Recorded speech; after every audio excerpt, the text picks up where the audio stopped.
bien de lui, d'accord, avant le président. Donc voilà, j'ai échappé de justesse. Ce jour-là, je pense que j'étais de bonne humeur. Mais sinon, on m'aurait mis en tôle. On m'aurait mis en tôle. Mais j'ai eu la chance ce jour. Je pense qu'il faut vraiment la liberté aujourd'hui. Elle s'est beaucoup développée. On est vraiment, on est en liberté d'expression. Bon, j'ai eu encore une autre expérience que je peux encore rappeler. Moi, j'avais, à un moment donné, Lassana Conté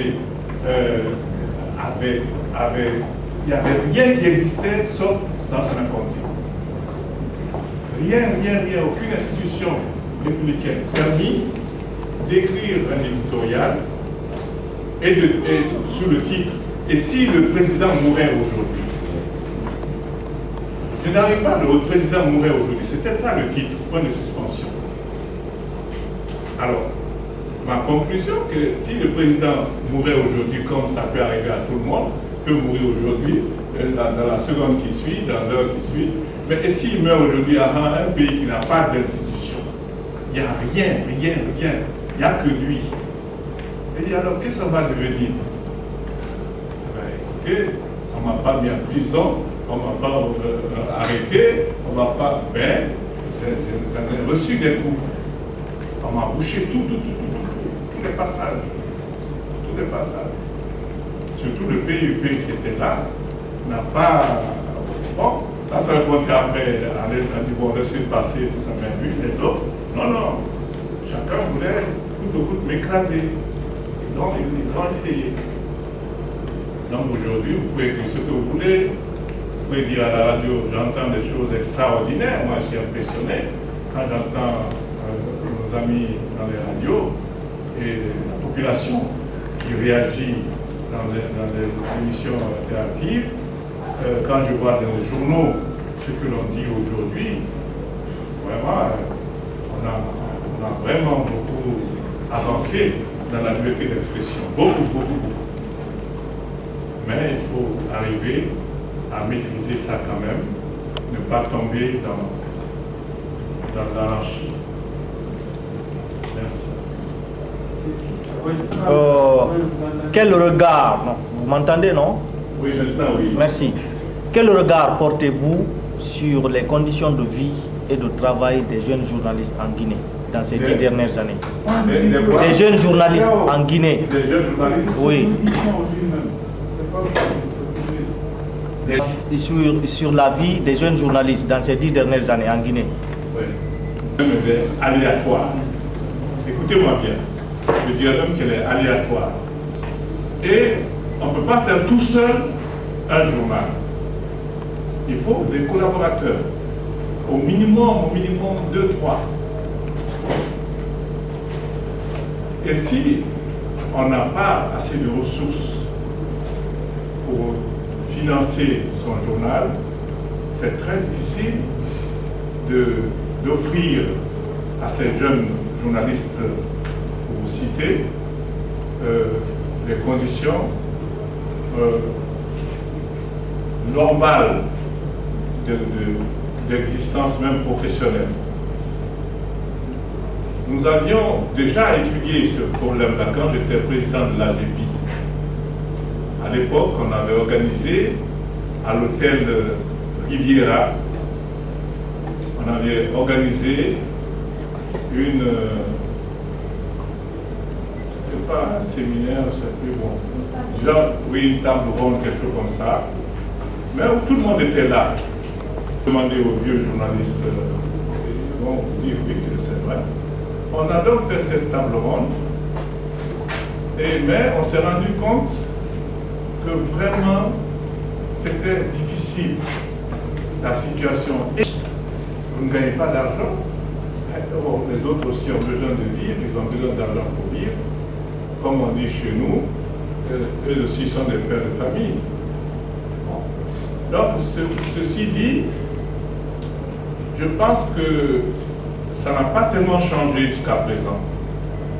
Ça n'a pas tellement changé. La situation des jeunes journalistes est toujours très difficile.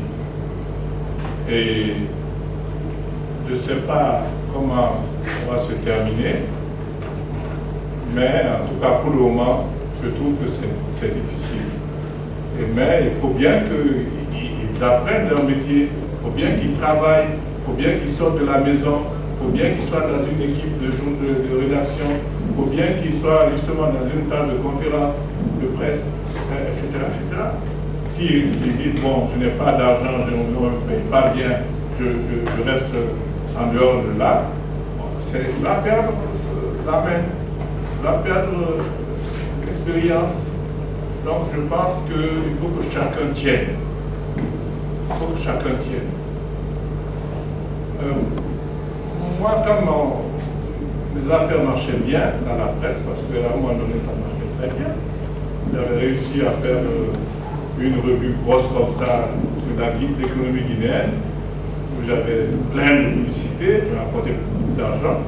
Bon, j'avais recruté effectivement des jeunes journalistes pour la presse. Mais je vous assure que, au bout d'un moment donné, continuer. On ne peut pas continuer. Et même Bangali Camara, est-ce qu'il a peut-être des élèves ici? Évidemment. Voilà. Bon, voici quelqu'un qui est passé dans la rédaction. Il a fait 3 mois avant de faire sa thèse. 3 mois ou 6 mois, en tout cas quelque chose comme ça, où il est venu, bon, il ne touchait pas à grand chose, mais il aimait le métier, il aimait le boulot, il a tenu le coup, et moi je l'ai encouragé, etc. Surtout, il a vu qu'il pouvait profiter de mon expérience, et aussi s'est accroché, jusqu'à faire sa thèse, etc. Donc, il faut vraiment qu'on se tolère, qu'on essaye de se comprendre. Si vous voyez que votre titre gagne beaucoup d'argent et qu'il ne vous donne rien, alors là, oui, révoltez-vous. Mais si vous voyez que vraiment c'est comme ci, comme ça, clopin, bon, essayez aussi de comprendre ça. Mais ne quittez pas votre titre parce que vous n'avez pas vous gagnez pas d'argent, parce que tous les autres sont la même chose. Hein. Tous ces titres qu'on a créés, ils vont exister exister peut-être 3 mois. 5e, 6e mois, si vous lâchez, c'est vous qui vous perdez. Merci. Ma conclusion, ce serait vraiment d'envisager de mettre sur pied un ordre professionnel, national, des professionnels de la communication en place. Un ordre national des professionnels de la communication en place. Et qui va s'occuper justement de vraiment comme il faut, non seulement de la vie des journalistes, mais également de l'éthique, de la déontologie, de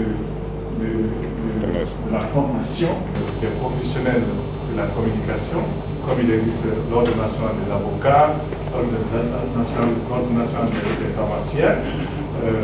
Ce serait pas mal que l'on envisage la mise sur pied d'un ordre national des professionnels de la communication pour essayer justement de mieux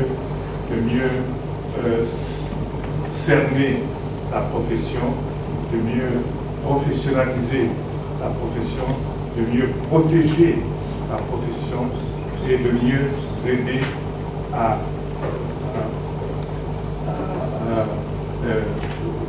obéir à la déontologie et à l'éthique de la profession. Sans quoi, on va vraiment encore aller un peu en déroute. Ceci dit, je vous remercie d'être venu. J'avais l'intention, effectivement, toujours de mettre à votre disposition mon expérience que Dieu m'a donnée et ne pas gardez tout ça pour moi. J'espère que vous aurez aussi la chance comme ça et que vous pourriez aussi tirer profit de votre expérience professionnelle. Je vous remercie. Merci à Elad Shinobu. Merci.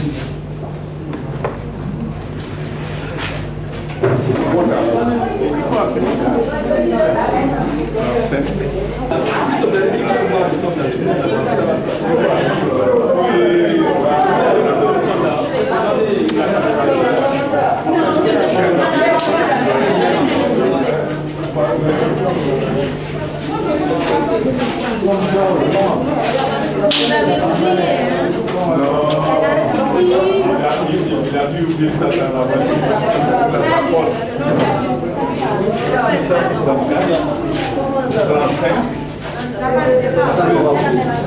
Bonjour.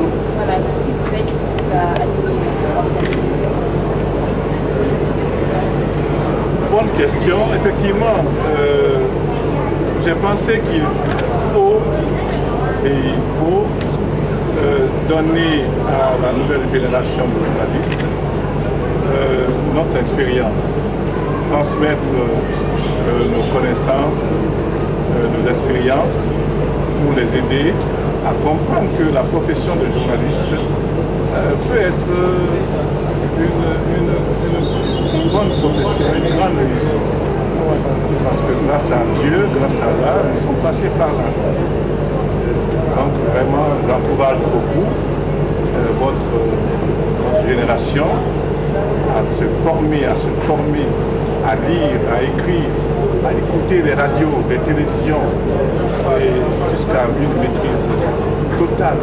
Peut-être pas parfaite, parce que la perfection n'est pas dans ce monde, mais en tout cas une très bonne maîtrise de la profession. C'est pour ça que j'ai donné cette conférence débat.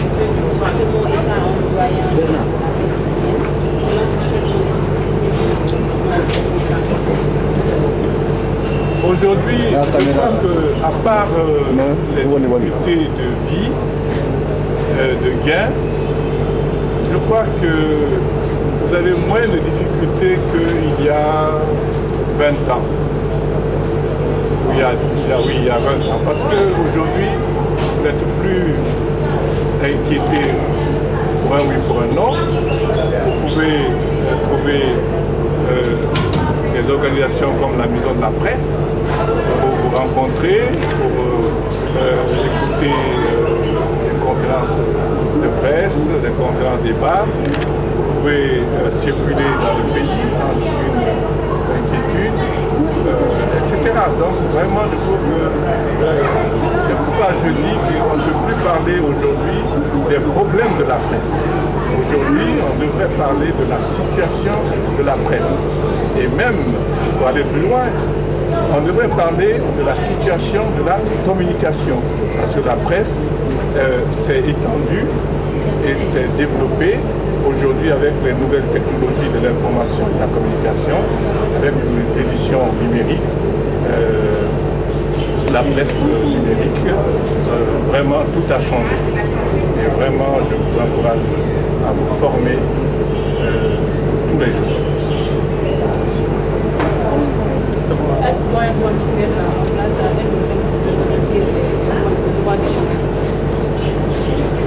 Oui, je vais proposer à la fin de cette conférence débat la mise sur pied d'un ordre national des professionnels de la communication, avec des sections cinéma, presse écrite, presse parlée, presse en ligne, etc., pour essayer justement d'avoir une maîtrise de la profession, une protection de la profession et aider les professionnels à obéir aux éthiques et aux déontologies professionnelles.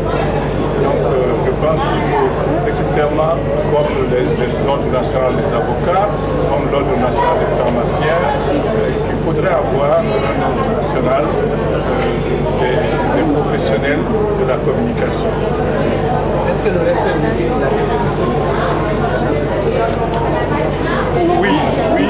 C'est vrai que on devrait quand même veiller à un meilleur respect de l'éthique et de la déontologie professionnelle, à une meilleure professionnalisation de la presse. Parce que sinon, on va à la dérive et finalement, n'importe qui peut se déclarer journaliste ou un non, et la profession va. Je suis d'accord avec vous. Il faudrait mieux protéger l'éthique et la déontologie professionnelle.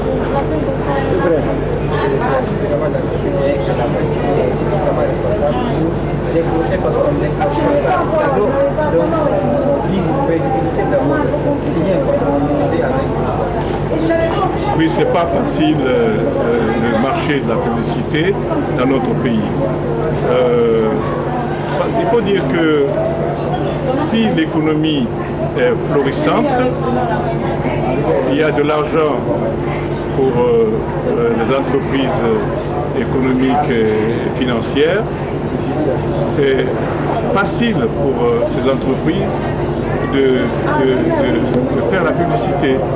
Mais quand l'économie ne va pas très fort, très bien, bon, ils vont réfléchir par 10 fois avant de sortir des millions pour une insertion publicitaire. Donc tout ça, c'est un environnement général de l'économie et des finances du pays. Quand on compare les boîtes, il y a d'autres qui ont beaucoup de publicité, et il y a d'autres par contre qui n'en ont pas du tout et qui sont à peine connus sur même après la crise. Et quand ce sont tous des organes de presse. Oui, mais organes de presse, c'est vrai tous, mais il faut faire attention parce que il y a des titres qui sont là depuis 20 ans, 25 ans, qui ont tenu le coup, et non seulement par leur sérieux rédactionnel, mais également par leur caractère rédactionnel publicitaire, pardon, pas publicitaire, mais typographique, graphique et artistique. Ces journaux-là, finalement, on les adopte. On les adopte pour la publicité. Ils ne font pas de gaffes, beaucoup de gaffes, ils n'insultent pas là où il ne faut pas insulter, ils ne maltraitent pas là où il ne faut pas maltraiter.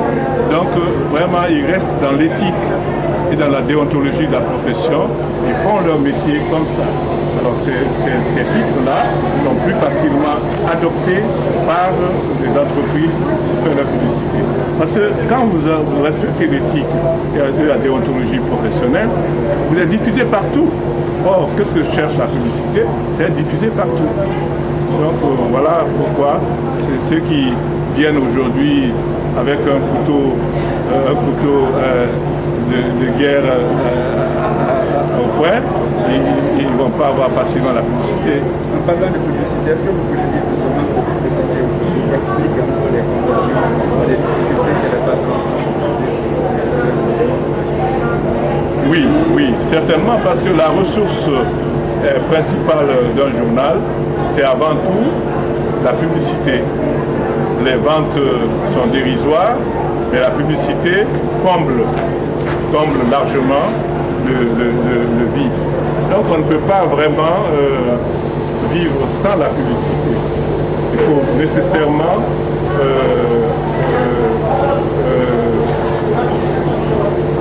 faire en sorte que l'on ait la publicité, mais pour avoir la publicité, encore une fois, il faut respecter la déontologie et l'éthique professionnelle qui évite des dérapages malheureux.